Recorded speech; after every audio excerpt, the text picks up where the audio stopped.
सीधे रुक कर सकते हैं तेजश्री का, जो मथुरा से हमारे साथ मौजूद हैं।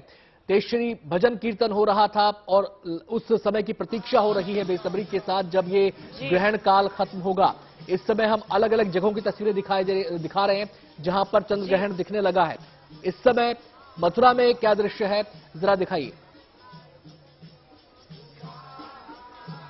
जी बिल्कुल आनंद, देखिए अलग अलग जगहों से अलग अलग तस्वीरें हमने दिखाई, 4 तस्वीरें दिखाई जहां पर चंद्र ग्रहण अब नजर आने लगा है। लेकिन फिलहाल मथुरा में अभी और इंतजार करना पड़ेगा चंद्र ग्रहण में नजर आने के लिए। लेकिन तस्वीरें सीधे आपको दिखाते हैं, जैसे कि आचार्य जी भी बोल रहे थे कि जब चंद्र ग्रहण का सूतक होता है तब क्या करना चाहिए, तब यही करना चाहिए, तब पूजा अर्चना करनी चाहिए, यज्ञ करना चाहिए, मंत्र उच्चार के बारे में वो बता रहे थे। लेकिन देखिए जिस तरह से उन्होंने बताया कि यज्ञ किया जाना चाहिए, तो इसलिए यहाँ पर यज्ञ भी किया जा रहा है। अब कुछ ही देर में जब यहाँ पर चंद्र ग्रहण दिखाई देगा, उसके बाद यहाँ पर लोग जो है वो फिर से एक बार पूजा अर्चना करेंगे, आस्था की डुबकी लगाएंगे, गंगा जल मंदिरों में छिड़केंगे। और अभी तक मंदिरों के पट जो है वो नहीं खोले गए हैं। लगातार यहाँ पर पंडित जी जो है, पुजारी जी जो है, वो यहाँ पर सभी लोगों से यज्ञ करवा रहे हैं और यही प्रार्थना कर रहे हैं कि जितने भी यदि संकट है, जितने भी नकारात्मक आप कह सकते हैं वेव्स है, नकारात्मक ऊर्जा है, वो यहाँ से चली जाए। लेकिन दूसरी यदि हम बात करें, जब आप घाट पर होते हैं तब जाहिर सी बात है नकारात्मक ऊर्जा आपको महसूस नहीं होती। जैसा आपने भी कहा था कि बात जब हरिद्वार की हो, बात जब किसी भी ऐसे घाट की हो जहां पर यमुना हो, गंगा हो, तब कैसे कोई नकारात्मक ऊर्जा आपको महसूस हो सकती है। और जब यहाँ पर यज्ञ चल रहा हो, पीछे भजन पूजन चल रहा हो, तब कैसे आप नकारात्मक ऊर्जा महसूस कर सकते हो। और जीएनटी की गुड न्यूज टुडे की कोशिश हमेशा यही रही है कि हम अच्छी खबरें हमारे दर्शकों तक पहुंचाएं और वही हम आज भी कर रहे हैं। और ये देखिए घाट पर लगातार धीरे धीरे जो भीड़ है वो भी बढ़ती जा रही है। सुबह से ये घाट जो थे पूरी तरह से सुनसान हो चुके थे, घाट पर कोई भी नहीं था। लेकिन अब घाट पर लोगों का आना जाना भी बढ़ गया है, चहल पहल भी बढ़ गई है। चारों तरफ भजन की धुन सुनाई दे रही है, जगह जगह पर यज्ञ किए जा रहे हैं और अब बस इंतजार किया जा रहा है कि कब यहाँ पर चंद्रग्रहण नजर आएगा और 6:30 बजते ही कब यहाँ पर सूतक काल खत्म होगा। जी तेजश्री, आपके पास लौटेंगे। एक बार फिर से कोशिश करते हैं हरिद्वार में श्वेता से बात करने की। श्वेता, क्या आप मुझे सुन पा रही हैं? बिल्कुल बिल्कुल आनंद जी श्वेता, हम देख रहे हैं कि ये स्वर लहरियां भजन कीर्तन की जो हैं और बुलंद होती जा रही हैं और इनकी आवाज गूंज रही है चारों दिशाओं में हरिद्वार में इस समय। और समय भी करीब आ रहा है सूतक काल के खत्म होने का, ग्रहण काल के खत्म होने का। हमने अलग अलग जगहों से तस्वीरें दिखाई हैं जहां पर चंद्र ग्रहण नजर आने लगा है आकाश के अंदर। आप वहां से क्या तस्वीर दिखा रही हैं? बिल्कुल, तो सबसे पहले आनंद मैं आपको बता दूं, देखिए 5:48 हो रहा है और 6:34 पर चंद्र ग्रहण जो है वो समाप्त हो जाएगा। हालांकि यहाँ पर आसमान में हम चांद को नहीं देख पा रहे हैं, लेकिन फिलहाल मैं आपको बता दूं तमाम लोग जो यहाँ पर इंतजार कर रहे थे चंद्र ग्रहण की समाप्ति का, वो अब धीरे धीरे गंगा की तरफ अग्रसर हो रहे हैं।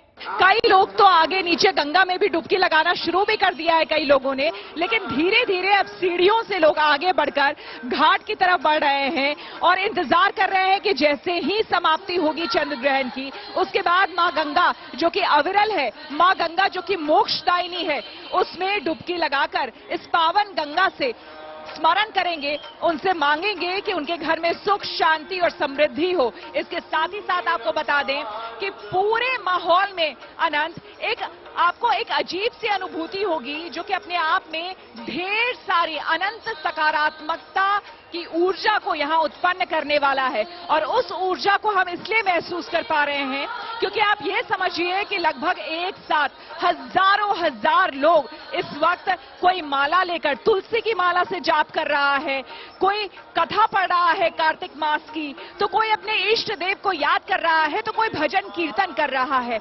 हर कोई अपने आराध्य को इस वक्त ध्यान कर रहा है, स्मरण कर रहा है। मंदिरों के कपाट के खुलने का इंतजार हो रहा है। जैसा कि मैंने आपको बताया 6:34 पर जैसे ही चंद्र ग्रहण खत्म होगा, वैसे ही मेरे ठीक सामने जो आप देख रहे हैं लक्ष्मी नारायण मंदिर, उसके कपाट जो है खुल जाएंगे। इसके साथ ही साथ यहाँ पर लगभग 12 मंदिर है हर की पैड़ी पे, सभी के कपाट खुलेंगे, जिसके बाद 6:45 पर अभिषेक किया जाएगा। मां गंगा से जल लेकर के सबसे पहले शुद्धिकरण किया जाएगा। अंदर शुद्धिकरण करने के बाद फिर 7 बजे महाआरती होगी, जो कि अपने आप में देखने लायक होगा। और अनुभूति के मामले में क्या कहने, वो जब तक आप यहाँ नहीं पहुंचेंगे, खुद उपस्थित नहीं होंगे, वो महसूस करना मुश्किल है। श्वेता, नवजोत हमें बता रही थी वाराणसी से कि वहां पर जो गंगा आरती होती है उसमें थोड़ा सा स्थान परिवर्तन किया गया है, थोड़ा सा बदलाव उसके अंदर किया गया है। लेकिन जो हरिद्वार में गंगा आरती होती है, क्या उसमें भी कोई बदलाव है या वो अपने तय विधि विधान और जो जगह है उसके वहीं पर ही होगी? चलिए मैं पूछ लेती हूँ, पंडित उज्जवल मेरे साथ है। पंडित जी ये बताइए कि गंगा आरती कल भी हमने देव दीपावली के दिन देखी थी, बस यहीं पर सामने में गंगा आरती हुई थी। आज बनारस में गंगा आरती के स्थान को परिवर्तित कर दिया गया है, तो क्या यहाँ भी ऐसा कुछ किया गया है? नहीं, ऐसा कुछ नहीं होता। जब कुंभ का भी काल था, इसी प्रकार की भीड़ थी। कितना भी बड़ा, कुंभ से बड़ा पर्व कोई नहीं होता। यही वह पवित्र कुंड है जहां पर राजा श्वेत ने तपस्या की थी और वरदान मांगा था ब्रह्मा जी से। ब्रह्मा जी ने जिस स्थान को अपना नाम दिया है, उसी पर यहाँ प्रत्यक्ष और अप्रत्यक्ष रूप पे सभी देवी देवता आज स्नान कर रहे हैं। ये एक ऐसा स्थल है, आप इतनी बड़ी गैदरिंग देख रहे हैं, भीड़ देख, उसके बावजूद भी यहाँ सब लोग कितनी शांत तरीके, उनका उद्देश्य एक ही है कि इसी पवित्र ब्रह्म कुंड पर स्नान किया जाए। तो इसलिए ये परिवर्तित करना, इसी की हम लोग आरती करते हैं, जल की आरती करते हैं। जैसा कि मैंने बताया था कि इदम ब्रह्मा इदम विष्णु इदम देवो महेश्वर इदमेव निराकारम निर्मलम जानवी। ये जो जानवी का जल है, ये ब्रह्मा विष्णु महेश का रूप है। उसी रूप को मानते हुए हम लोग यहाँ भगवती गंगा की आराधना, पूजा, अभिषेक, आरती सब इसी स्थान पर होता है। यही कुंभ के बड़े बड़े स्नान होते हैं, यही पवित्र डुबकी लगती है।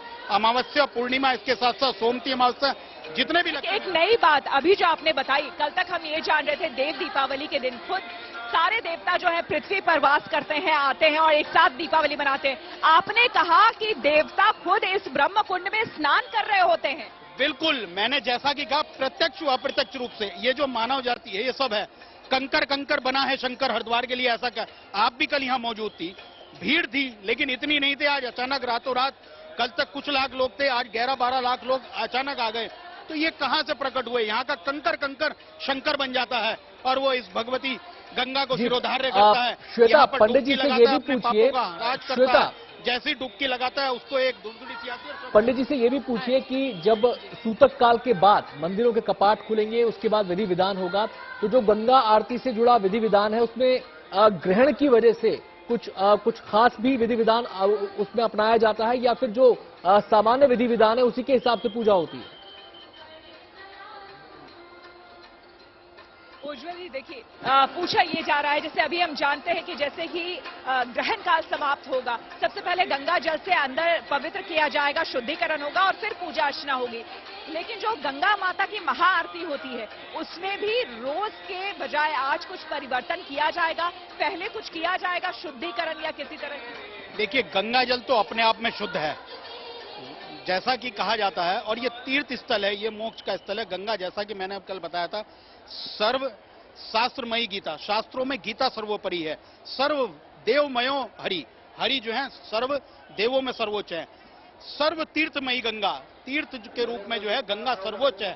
और सर्व वेदमयो मनु, मनु स्मृति में ऐसा कहा गया है। तो ये गंगा अपने आप में पवित्र है। हमारे जितने भी 16 संस्कार होते हैं, उसके लिए हम इसी गंगा जल का प्रयोग करते हैं। मरने के समय भी जब मरणासन स्थिति में होता है, तो भी गंगा जल और तुलसी मुख में डाला जाता है। जब जन्म होता है तब भी गंगा जल पिलाया जाता है। सारी व्यवस्थाओं में गंगा जल है, तो इसकी क्या शुद्धि होगी? ये तो अपने आप में सबको शुद्ध कर देती है। इसके तन गंगा तव दर्शनार्थ मुक्ति, गंगा के तो दर्शन मात्र से मुक्ति मिल जाती है, तो इसको क्या शुद्ध करना? नित्य जो हमारा अभिषेक होता है, हाँ, जो ब्राह्मण इसकी पूजा करने वाले जो वेदपाठी ब्राह्मण है, वो पहले छाया दान करेंगे, जैसा कि बताया। अपना यज्ञोपवीत, जो कि सबसे ब्राह्मण का सबसे बड़ा चिन्ह होता है, उस यज्ञोपवीत को बदलेंगे। उसके बाद सब ये कार्य करके गंगा की अभिषेक, गंगा की आराधना, गंगा की स्तुति, गंगा लहरी का पाठ, और उसके बाद फिर गंगा आरती होगी। और वो इसी स्थान पर होगी, इसी पवित्र स्थान पर होगी जहां पर ऐसा कहा जाता है। हम तो भारतीय लोक शास्त्रों में इतना कहा जाता है, गंगे च यमुना सरस्वती नर्मदे सिंधु कावेरी, नर्मदे सिंधु कावेरी पात्रे जलमेन इसमें गुरु, मतलब एक पात्र लेते हैं, उस पात्र में अगर हम 3 बूंद भी डाल देते हैं और उसमें 7 तीर्थ को, जो सप्त तीर्थ हैं, उनको मोक्ष, उनको मानते हुए उसी को गंगा जल मानकर अपने शुद्धि कर लेते हैं। जी श्वेता, ऐसी आपके भावना पास, है हमारे जी भारतीयों के आपके अंदर। पास लौटेंगे।